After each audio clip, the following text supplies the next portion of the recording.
Part में मैं इस ब्लाउज़ की कटिंग बताऊंगी। ये मैंने फैब्रिक ले लिया है लगभग 1 मीटर के। मेरे से तो ये कॉटन का फैब्रिक मैंने 1.5 मीटर लिया था, क्योंकि मुझे 2 ब्लाउज सिलने हैं तो इसलिए मैंने 2 मीटर लिया था। बाकी आप 1 ही मीटर लीजिएगा, 1 मीटर में आपका कोट कॉलर ब्लाउज बन के रेडी हो जाएगा। ये जो फैब्रिक है साड़ी वाला वो 80 सेंटीमीटर के लगभग था टोटल, लेकिन इसकी चौड़ाई काफ़ी ज़्यादा थी। इसकी चौड़ाई 1 मीटर के लगभग है, तो इसमें आराम से मेरा कोट कॉलर ब्लाउज बन जाएगा। तो इसका कंडीशन देख सकते हैं। तो फिलहाल तो हम इसको, मैंने क्या किया है कि इसको प्रेस कर लिया है। कॉटन वाले फैब्रिक जो लाइनिंग है उसको मैंने पहले वॉश कर लिया था, ड्राई सुखा लिया था, उसको फिर से आयरन करके तब मैं कटिंग कर रही हूँ। सबसे पहले हम स्लीव्स की कटिंग करेंगे, तो नीचे वाले पार्ट को हम बराबर कर लेंगे। और अब लेंथ ले रहे हैं हम, तो जितना आपका लेंथ रहेगा उतना, उससे 1 इंच आप एक्स्ट्रा लीजिएगा, 1 से 1.5 इंच। तो मैंने वहाँ पे इतना ले लिया है। मेरी जो भी मेज़रमेंट है वो मैं डिस्प्ले पर दिखा दूँगी।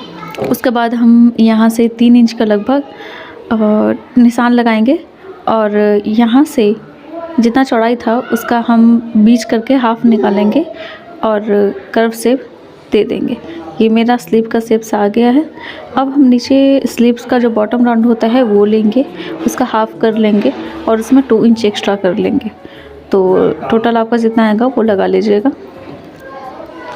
अब यहाँ से हम इसको ऐसे तिरछे में मिलाएंगे और बाकी पार्ट को कटिंग करके निकाल लेते हैं। तो ये हमारा स्लीव्स की कटिंग हो गई है।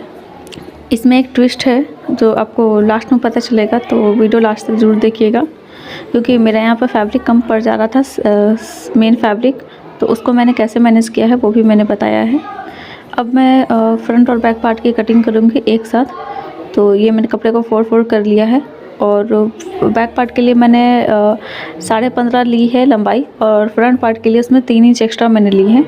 तो फ्रंट पार्ट के लिए लगभग 18 साढ़े 18 के लगभग मैं फ्रंट पार्ट की लंबाई लेकर और सीधी लाइन से मिला दे रही हूँ। तो दोनों साथ में हम कटिंग कर रहे हैं। अब जो भी है इस एरिया में हम फ्रंट और बैक पार्ट की कटिंग करेंगे।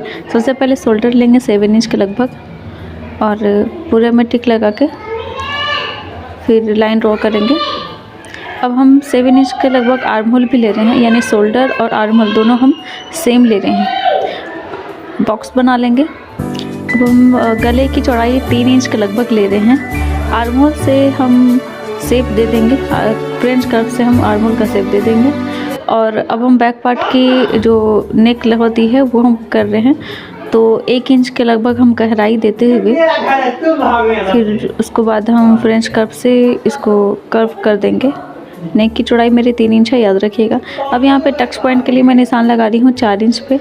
तो 4 इंच लंबाई और 4 इंच चौड़ाई दोनों को कर देंगे, और बीच में 1 इंच के लगभग प्लेट्स बैठेगी, यानी दोनों साइड से हम हाफ इंच लेंगे। और मैं कुछ इस तरह से सीधी लाइन करके निशान लगा दे रही हूँ। ये बैक पार्ट के लिए कर रही हूँ मैं। अब जो भी एक्स्ट्रा मेरा निकल रहा है उसको हम कटिंग करके निकाल लेते हैं। गाइस, वीडियो अच्छी लगी तो आप मुझे सब्सक्राइब ज़रूर कीजिएगा, वीडियो को लाइक कीजिएगा और अपने दोस्तों के साथ शेयर ज़रूर कीजिएगा। और मैं ऐसे ही वीडियोस स्टिचिंग से रिलेटेड या फिर ब्यूटी से रिलेटेड लाते रहती हूँ, तो आप मुझे ज़रूर सपोर्ट कीजिए प्लीज़। तो अगला वीडियो मैं किस टॉपिक पर बनाऊँ ये भी आप मुझे बताइए। अब हम यहाँ पे शोल्डर स्लोप डाउन करेंगे, तो आप 1.25 इंच के लगभग डाउन कीजिएगा, 1 इंच भी ले सकते हैं। और यहाँ पे मैंने इसको भी कट करके निकाल दिया है। अब बचा फ्रंट और बैक पार्ट दोनों एक दूसरे से ज्वाइंट है, तो मैं इन दोनों को भी अलग करके पहले निकाल लेती हूँ। तो ये देखिए, ये था मेरा बैक पार्ट ऊपर आ गया है। बैक पार्ट की जो लंबाई थी वो मैंने 15 या 15.5 इंच के लगभग लिया था, और ये रहा फ्रंट पार्ट वाला।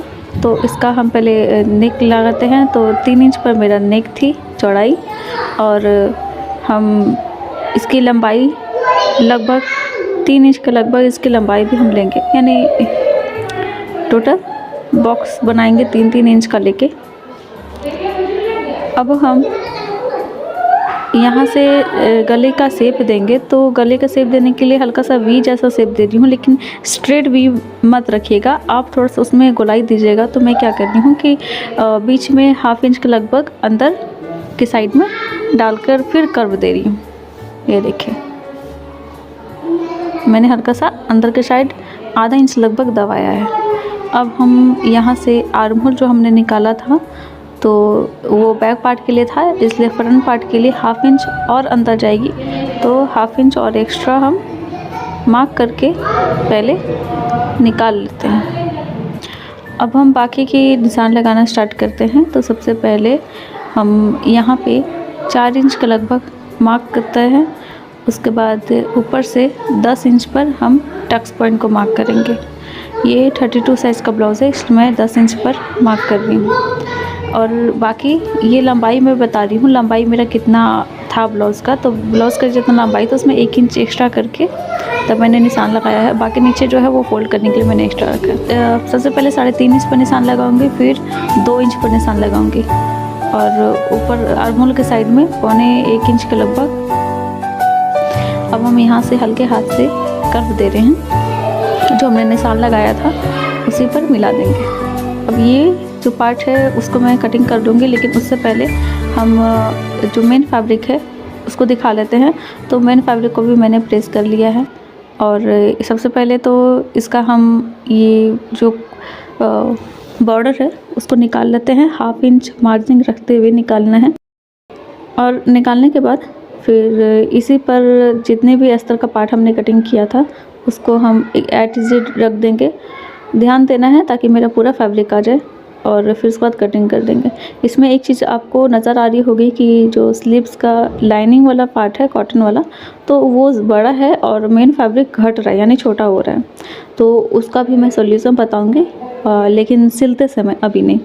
तो अब आपके पास अगर कम कपड़ा है तो उसमें कैसे रेडी करना है, इसका सॉल्यूशन है इसमें। तो आप पूरा वीडियो देखिएगा, या फिर हो सकता है कि मैं स्टिचिंग वीडियो जब लाऊं तो उसमें मिलेगा आपको देखने के लिए। वीडियो काफ़ी ज़्यादा लंबा हो जाएगा, तो मैं इसको स्टिचिंग वीडियो में दिखाऊंगी कि कॉलर कैसे बनता है। बाकी जो साइड से मैंने भी कपड़ा निकाला वो कॉलर में चला जाएगा। कटिंग तो हो गई है, अब इन जो भी पार्ट है उन सबको चारों तरफ से हम सिलाई से फिक्स करेंगे।